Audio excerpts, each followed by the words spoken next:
স্বস্তিক বাঁচালো পরিচিত বন্ধুরা। গীতা লেলভির আগামী পর্বে আপনারা দেখতে পাবেন যে মেহেক আর গীতা পরিচিকে নিয়ে বাড়ি ফেরা মাত্রই বন্নি আর ঈশা বলে যে এখানে পরিচির চরিত্র নিয়ে অনেক কথা হচ্ছে, তাই একে এই বাড়িতে রাখা ঠিক নয়। যেখানে বন্নি আর ঈশা সমানে পরিচিকে কথা শোনাতে থাকে আর বলেছে তোমার লজ্জা নেই, এখনো এখানে দাঁড়িয়ে আছো। যেখানে স্বস্তিক আর মেহেক রেগে গিয়ে তাদেরকে বলে যে গীতা একটি অসহায় মহিলা পাশে দাঁড়িয়েছে, তোমরা ভালো করেই জানো। যেখানে স্বস্তিকের কথা শুনে সাত্বিক, বন্নি আর ঈশা বললে যে একে এই বাড়িতে রাখা ঠিক নয় আর সমানে পরিচির বিরুদ্ধে কথা বলে। যেখানে প্রলয় এসে তাদেরকে বলে যে তোমরা জানো যে পরিচির সঙ্গে কি হয়েছে, তাও তোমরা এরকম কি করে বলতে পারছো, পরিচি এই বাড়িতেই থাকবে।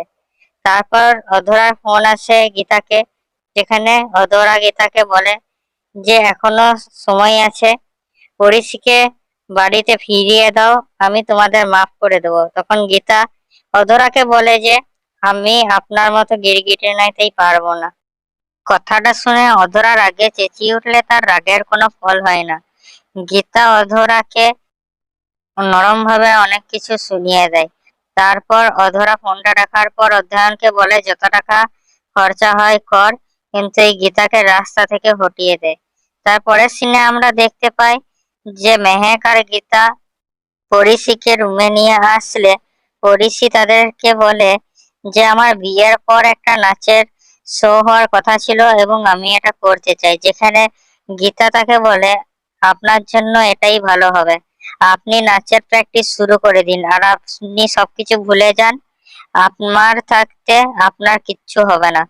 তারপর গীতা স্বস্তিককে তার কাছে রেখে দিয়ে রান্না করতে চলে যায়। যেখানে স্বস্তিকের পারফিউমের গন্ধ পেয়ে পরিচি তার ভালোবাসার গল্প স্বস্তিককে বলতে শুরু করে। তারপর পরিচি স্বস্তিককে বলে যে এই ঘরের সবকিছু আমার প্রেমিকের ঘরের সঙ্গে মেল খেয়ে যাচ্ছে। তারপর আমরা দেখতে পাই যে গীতার মেহেক পরিচিকে খাবার টেবিলে নিয়ে আসলে বন্নি বলে যে পরিচি যদি এই টেবিলে বসে খাবার খায় তাহলে আমি খাবো না, ওর জন্য তো গেস্ট হাউস আছে, ও তো গেস্টও নয়, ওকে তো বাস এই ঘরে আশ্রয় দেওয়া হয়েছে, তো ও আমাদের সঙ্গে খাবে কেন। প্রলয়, রাকা আর অগ্নিজিৎ বন্নিকে মুখ বন্ধ রাখতে বললেও অনেক দেরি হয়ে যায়। পরিচির মনটা আঘাত পেয়ে পরিচি দৌড়ে চলে যেতে থাকে, যেখানে পরিচি হোঁচট খেয়ে পড়ে যায়।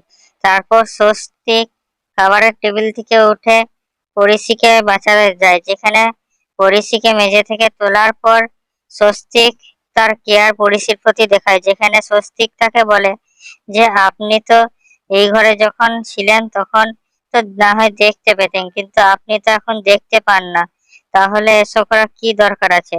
যেখানে এই কথাটা শুনে পরিচি হতবাক হয়ে যায় এবং বারবার স্বস্তিকে জিজ্ঞেস করে যে আমি এই বাড়িতে কখন এসেছিলাম। স্বস্তিকের মুখ পিছলে গেলেও পরিচি বারবার জিজ্ঞেস করে যে এই বাড়িটা সে কখন দেখেছিল। তো কি লাগছে বন্ধুরা, পরিচি কি জানতে পারবে যে সে স্বস্তিকের বাড়িতে আছে?